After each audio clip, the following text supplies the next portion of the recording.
هلا والله، ما في سالفة بمجالسنا هالأيام مثل الضرائب. حتى بالردود أكثر من مرة جاء عليها طلب وقلنا بنسولف عنها إن شاء الله في هالحلقة. بس قبل لا نبدأ جيب معك بيالة شاهي وركز معنا شوي. قبل كل شيء، وش الضرائب بالأساس؟ الضرائب هي مبالغ مالية تاخذها الحكومة عشان تقدر تقدم لك الخدمات. الضرائب في معظم دول العالم مطبقة، وهي مصدر دخل للحكومات عشان تسوي مشاريعها. كل الفترة الماضية ماشيين بدونها، لأن النفط يوم كان سعره عالي كان مكفي وموفي، بس بعد ما طاح سعره صار لازم نوفر مصادر دخل بديلة. متفقين كذا؟ متفقين. مصادر الدخل البديلة للحكومات كلها تجي من استثمارات وسياحة وضرائب. بما أن سالفتنا الضرائب عالميا أنواع وأشكال، بس خلنا نتكلم عن أكثر 3 أنواع صاير عليها النقاش. ضريبة دخل، دخلك اللي يجي من راتب ولا مصادر ثانية على طول تاخذ الحكومة جزء منه، ما فيه شيل.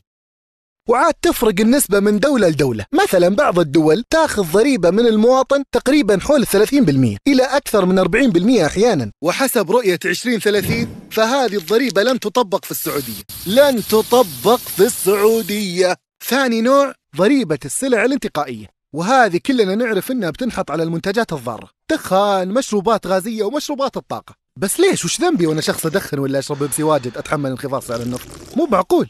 السبب باختصار إن علاج ضرر هذه المنتجات من أمراض وغيرها يكلف الدولة مبلغ يصل إلى 30 مليار سنويا. جد 30 مليار سنويا. بعذرك يا الوزير، حامد كبدك وقررت ما عاد تسوي حملات دعائية. وعشان نحد من هذه المنتجات الضارة المستهلك لازم يدفع جزء من هذه التكلفة، وذلك من خلال ضريبة السلع الضارة. وعاد في تفاصيل كثيرة من هالنوع إذا حابين نتكلم عنها في حلقة منفصلة علمونا في التعليقات.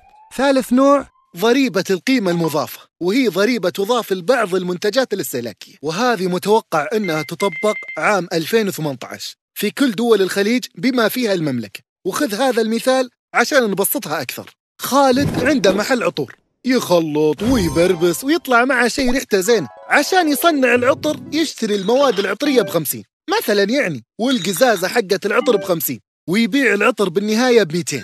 تمام؟ هذا الوضع بدون ضريبة قيمة مضافة. مع الضريبة بنسبة 5% بيدفع خالد ضريبة 2.5 ريال على سعر المواد العطرية و2.5 ريال ثانية على سعر القزازة، ثم يبيع عليك العطر بدل ما هو 200 ب 210. منها 5 ريال ترجع له بسبب إنه دفعها بالبداية، و5 ريال تروح للحكومة. طيب في مشكلة للحين ما انحلت. في منتجات كثيرة نحتاجها بشكل يومي، مو معقول إن بندفع عليها ضريبة 5%. عشان كذا تم استثناء حول 100 منتج من هذه الضريبة، مثل حليب الأطفال والخبز وغيرها. الزبدة، الضرائب هي وسيلة إيقاف عجز الحكومة المالي اللي قاعد يصير من 2015، يعني زي العلاج المر اللي تاخذه عشان تتعالج وتصير أحسن. طيب تخيل الوضع بدونها، بتستمر الحكومة بالعجز المالي وبتوقف مشاريعها وبتبلش في صرف الرواتب، وبيخسر اقتصادنا فرص كثيرة لأننا قدام العالم نعتمد على مصدر دخل وحيد ومشاكل ما تنتهي. أهم شيء تذكر أن المبلغ اللي بتدفع الحين بيعود لك بشكل غير مباشر عن طريق مشاريع حكومية، رواتب، علاوات، خدمات، تسهيلات وغيرها كثير، وبنفس الوقت حافظنا على البلد من مشاكل اقتصادية كبيرة. نشوفك الحلقة الجاي.